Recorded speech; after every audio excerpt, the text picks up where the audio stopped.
cut down this big maple behind me. Well, decent sized maple.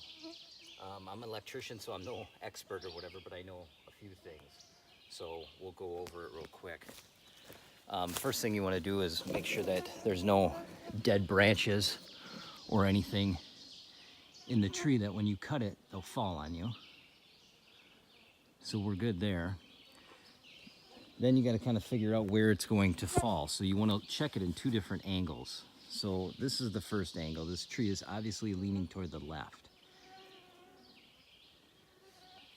Now I have to check it at a 90-degree angle to that spot we just looked at. So I'm going to come over here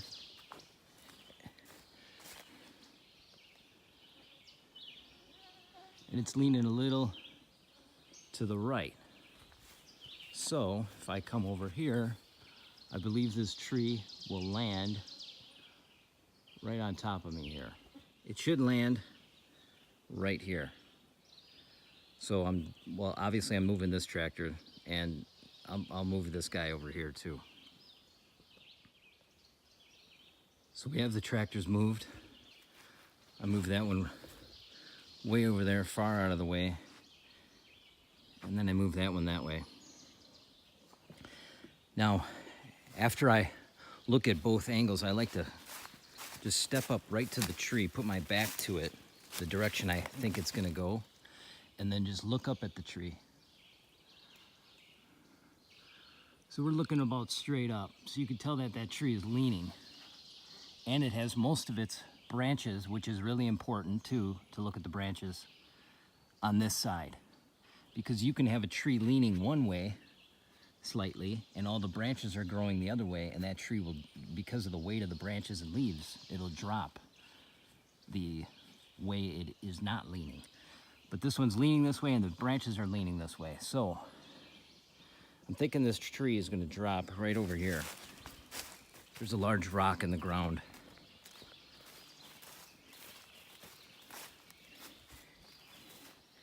And I'm going to say this tree is going to land just a little bit to the left. The first thing we have to do is cut our notch. This is our face cut. There's a common notch. There's two different types, a common notch and an open face. The open face is where it creates, I cut down at a 45 this way until I'm about 1/3 into the tree, and then I cut this way at a 45, and those two cuts meet up. And that is very important that those two cuts meet up.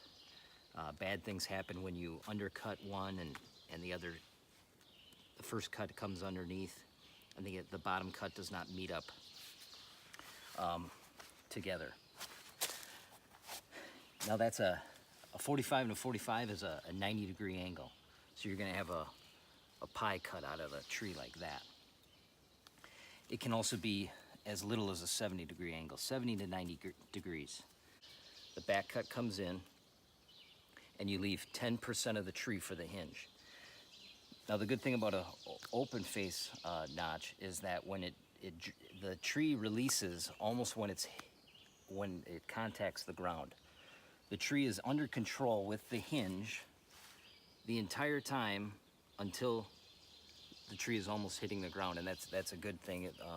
The hinge is just like a door. It controls the tree as it falls.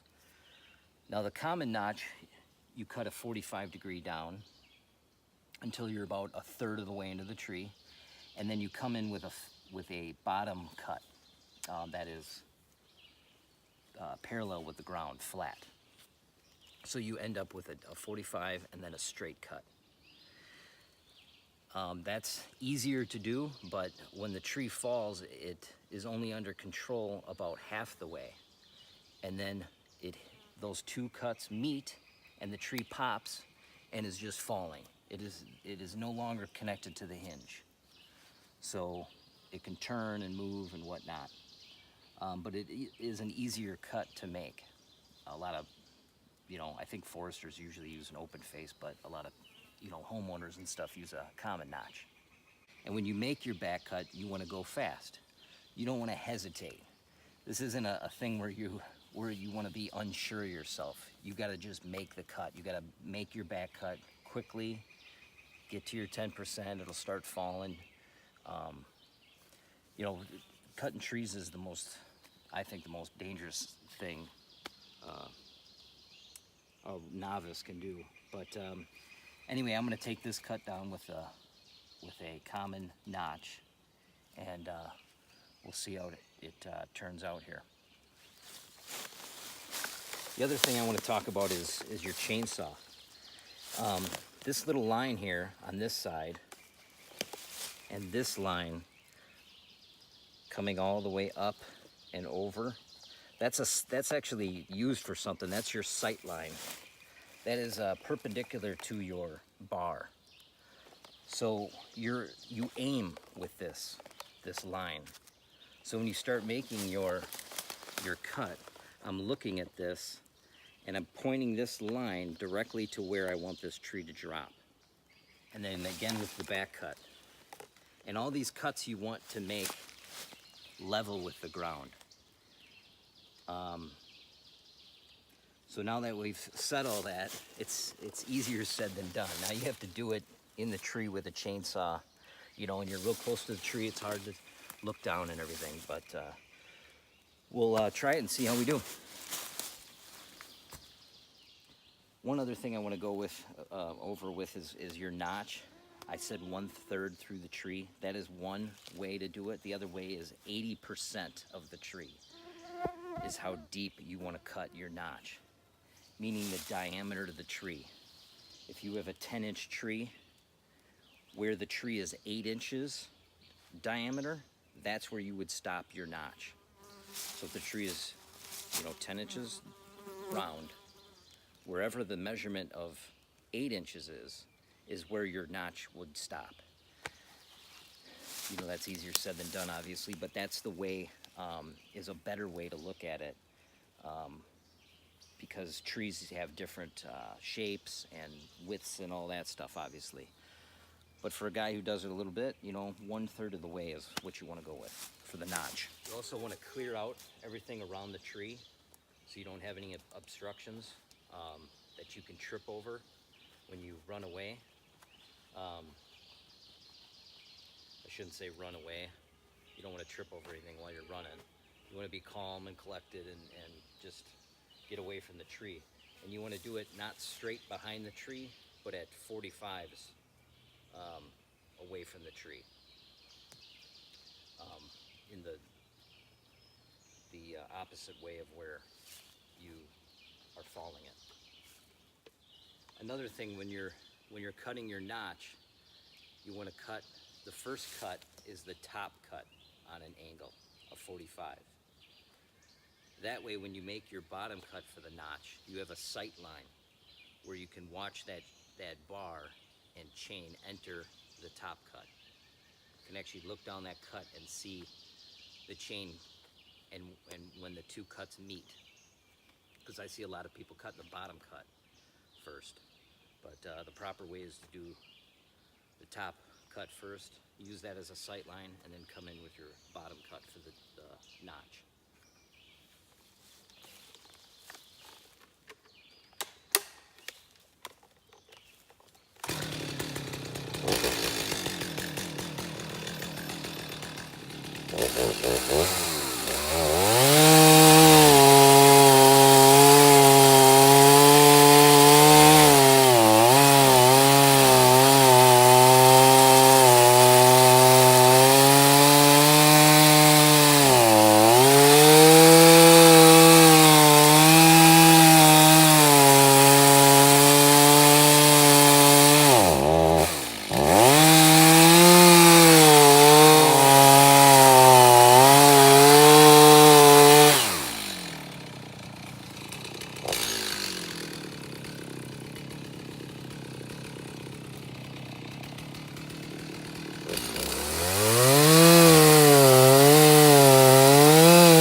About 1/3 of the way into the tree, we got our 45 and our bottom cut. And very important, they meet up perfectly. This cut does not go deeper than this cut, or vice versa.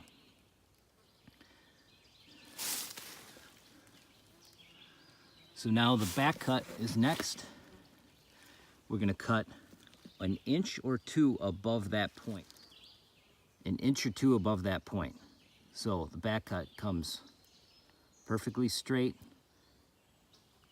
you know, parallel with that, coming in and leaving 10% of the tree right about there, and it'll fall. We want to make this cut, you know, quickly. You don't want to sit here and keep looking and gauging it, you know what I mean? When you start making this back cut, you're committed.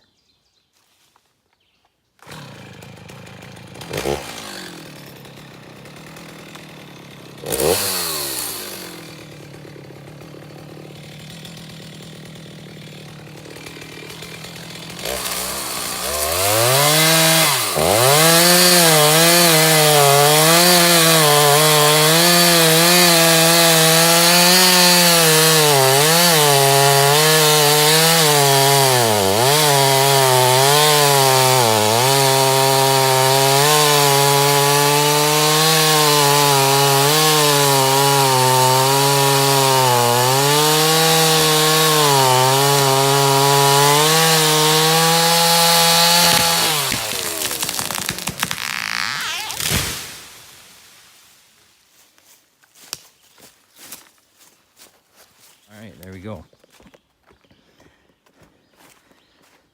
Let's see how we did. Well, we did good because the tree's down and nobody died.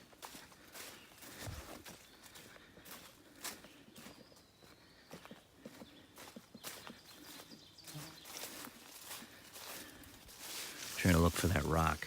There's the rock.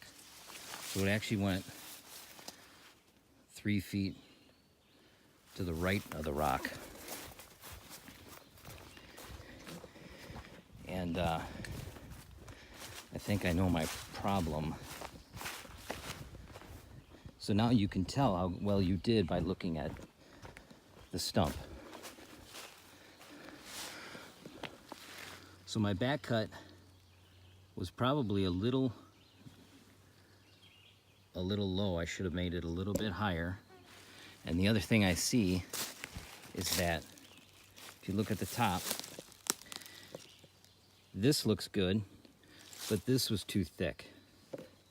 So that tree started dropping, and I didn't start my back cut perfectly in line with this. I must have started it on an angle a bit. And I tried to adjust that at the end, but it was starting to go. So this 10% should be a straight chunk. But otherwise, it wasn't a complete fail. But you can always read your stump when you drop a tree. So I guess I'll stick to being an electrician. When you're cutting, you should get in the habit of putting your chain brake on. Anytime you're walking around the woods, or when you get done cutting that tree, you know, because that your saw, your you know, adrenaline's going or whatever, you cut that tree, and then you forget about the saw and you're just worried about the tree. Well, that's when I can fall down this hill, and that chain, especially if you don't have the idle adjusted right, is still moving. And that's when you hit your thigh and put a gash in your thigh. So anytime you're cutting anywhere, you should just get in the habit of always hitting that chain brake. Anytime you move somewhere, even cutting little brush, hit the chain brake with your wrist. That's all it takes. And the chain will stop. And then you can move over here, re-engage it, cut, you know, and just get used to hitting it. Because that's like a dangerous point when you get done and that tree's moving and that saw's still going, and you fall, or just that bar just slaps you on the leg. And you're in the middle of the woods with nobody around like this. That's all she wrote. So I just wanted to do a quick video on how to sharpen a chainsaw. First thing you want to do is get the right file. Now there is a new steel file that came out that's fancy looking and whatnot, and I've seen reviews on that on the internet, and it looks like it's a pretty good file. It actually files your teeth and the depth gauges or rakers at the same time.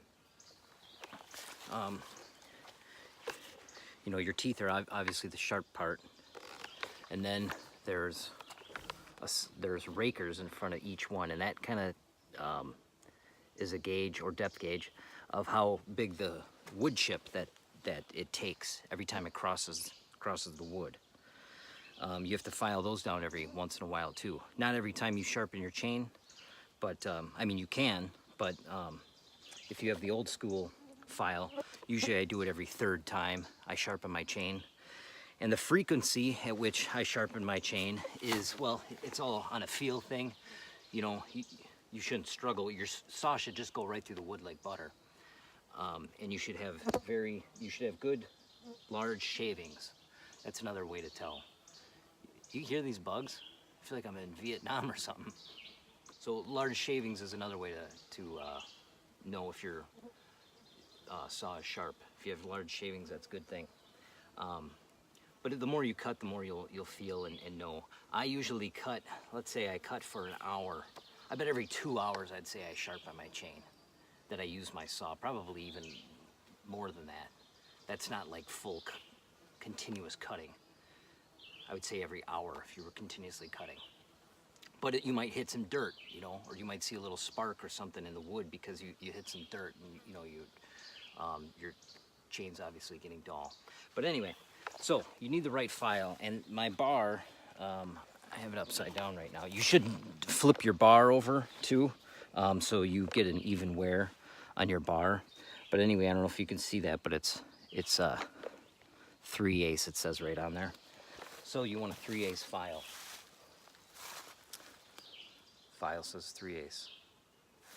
Now, what we're trying to do is there's little lines, and if you lay this file up against the teeth, you can see, but it's usually a 30-degree angle for a normal chain. It's 30-degree angle. That line is right here. You want that line parallel with your bar, and then this tooth is going this way. You'll find that when you drop that file in and that line is parallel with your bar, that it fits nicely into that tooth. And then all you do, you simply, this isn't a hard process. I see a lot of people saying that sharpening a saw is tough. It's not difficult, or at least I don't find it to be. And I've never had anybody really show me how to do this. I just read the instructions and whatnot, and I feel my saws are pretty sharp. But anyway, you just push down and kind of toward you, and that's it. And I usually hit them twice if my saw isn't very dull, you know. That's kind of my go-to. I hit it twice, but I keep them sharp. I sharpen them quite often. But the process is, and you might want to wear gloves. Obviously these teeth are pretty sharp. You got to find your colored mark. See, here's my colored mark. What I do is I bring that all the way to the front of the back of the saw or whatever, the power head. And I start here. And all the teeth that go one way, I go all the way around until I meet this mark again. And I sharpen all those. Then I start over, and the teeth that go the opposite way, I start sharpening them all the way around until I hit my colored link again. And if your colored link is worn off, you can use some nail polish and put your own colored link on there. But that's just to get, you know, so you know where you are. But the process is,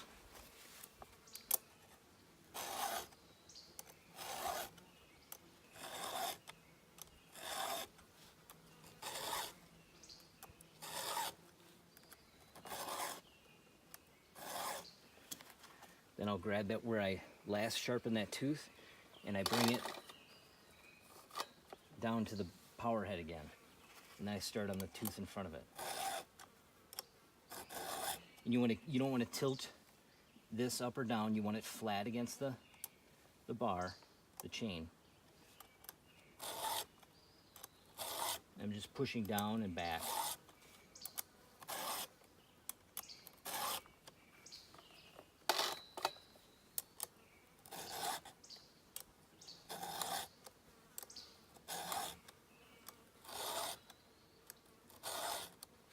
You can kind of feel when one is sharp, it just slides very easily across it, and you don't feel any little burrs or resistance. So some I feel I need 3.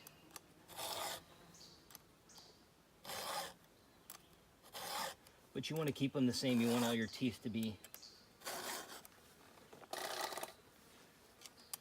have the same amount of material taken off of them. And this doesn't, you can tell this doesn't take long. I mean, 5 minutes to sharpen your saw. And there's the colored link again.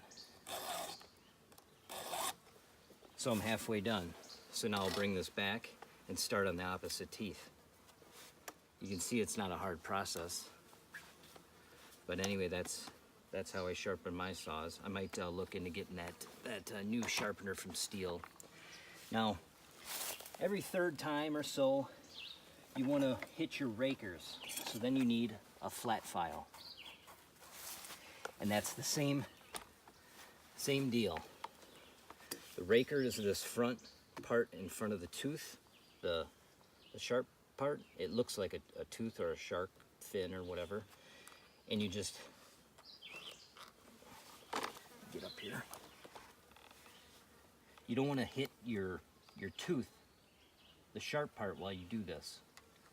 So you got to be careful of that. I kind of put my thumb there so it hits my thumb before it hits the tooth. But I just give it a quick once over. And there's actually a certain distance you have to adhere to, and I would check your manual for that.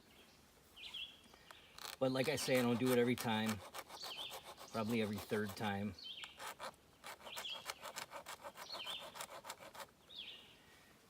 And that's what determines how thick of a piece of wood that tooth is taking out every time it drags across the wood.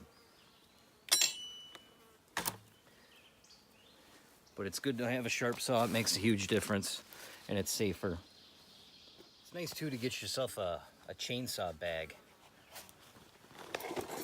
I just have this little one. You know, I carry my gloves in it,